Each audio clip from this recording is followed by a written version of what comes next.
ગુજરાતમાં અણધારી આફત આવે છે। ગુજરાતના અમદાવાદમાં જે પ્લેન ક્રેશ દુર્ઘટના થઈ છે એમાં સૌથી દુઃખદ સમાચાર સામે આવ્યા છે કે ગુજરાતના પૂર્વ મુખ્યમંત્રી વિજયભાઈ રૂપાણી છે તેમનું નિધન થયું છે।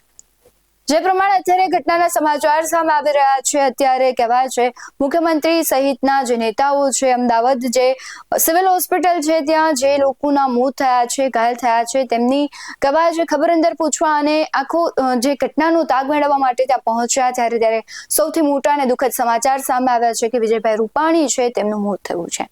અમદાવાદ પ્લેન ક્રેશની દુર્ઘટનામાં પૂર્વ મુખ્યમંત્રી સહિતના 242 લોકો છે તે આ પ્લેનમાં સવારી કરી રહ્યા હતા। અમદાવાદથી આ પ્લેન લંડન જઈ રહ્યું હતું ને આ પ્લેનને આ દુર્ઘટના નડી અને આ દુર્ઘટનામાં 242 જેટલા લોકો હતા અને હાલ તો કોઈ ચોક્કસ આંકડો હજી સત્તાવાર જાહેર નથી થયો, પરંતુ 200 જેટલા લોકો છે એ પણ તેમના મોત થયા હોવાની આશંકા અને સંભાવનાઓ વર્તાઈ રહી છે, કારણ કે આ બહુ મોટી દુર્ઘટના છે।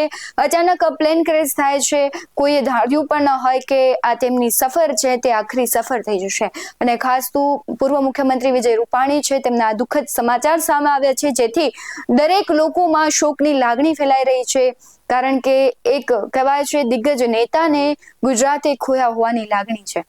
વિજયભાઈ રૂપાણી છે તેમની વાત કરીએ તો તે પૂર્વ મુખ્યમંત્રી હતા અને ખાસ અત્યારે પણ રાજકારણમાં તેમનો ખૂબ મોટો ફાળો હતો અને જે બીજા લોકો છે જે પ્લેન દુર્ઘટનામાં જે દરેક લોકોના મોત થયા છે તેમના પરિવારોમાં પણ સુખની લાગણી છે। આ એક ખૂબ મોટા અને દુઃખદ સમાચાર ગુજરાત માટે કહી શકાય, ગુજરાતના લોકો માટે કહી શકાય અને ખાસ રાજકોટ વાસીઓ માટે, કારણ કે વિજયભાઈ રૂપાણી છે એક રાજકોટના હતા અને અત્યારે પણ તે કહેવાય છે કે લંડન જવા માટે જ્યારે દીકરીના ઘરે જવાના હતા ત્યારે તેમની આખરી સફર હશે, તેમને પણ ક્યાં ખબર હશે કે આ તેમની સફર છે મોતની સફર થઈ જશે। દુઃખદ સમાચારથી સમગ્ર ગુજરાત શોકમય છે।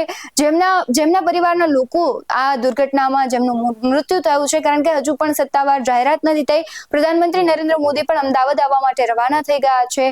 મુખ્યમંત્રી સહિતના લોકો છે, ગૃહમંત્રી સહિતના લોકો તે તો પહોંચી જ ગયા છે ઘટના સ્થળ ઉપર, સિવિલે પહોંચી અને સમગ્ર ઘટનાનો તાગ મેળવી રહ્યા છે, પરંતુ જે દ્રશ્યો અમદાવાદથી સામે આવી રહ્યા છે, હૈયું કંપાવી નાખે એવા દ્રશ્યો છે અને હજુ પણ એ દ્રશ્યો અને જે વિગતવાર માહિતીઓ સામે આવશે તેના પરથી આપણે પુષ્ટિ કરી શકીશું કે કેટલા લોકોના મોત થયા છે, પરંતુ આ ઘટનાએ સૌ કોઈના હૈયા છે હચમચાવી દીધા છે। આવા જ વધુ અહેવાલો સાથે ફરી મળતા રહીશું। તમે અમારી YouTube ચેનલને સબસ્ક્રાઇબ કરવાનું, અમને ફેસબુક અને ઇન્સ્ટાગ્રામ પર ફોલો કરવાનું ભૂલશો નહીં। બાકી નવી અપડેટ્સ મેળવવા માટે આપ જોતા રહો BS19 ન્યૂઝ। નમસ્કાર।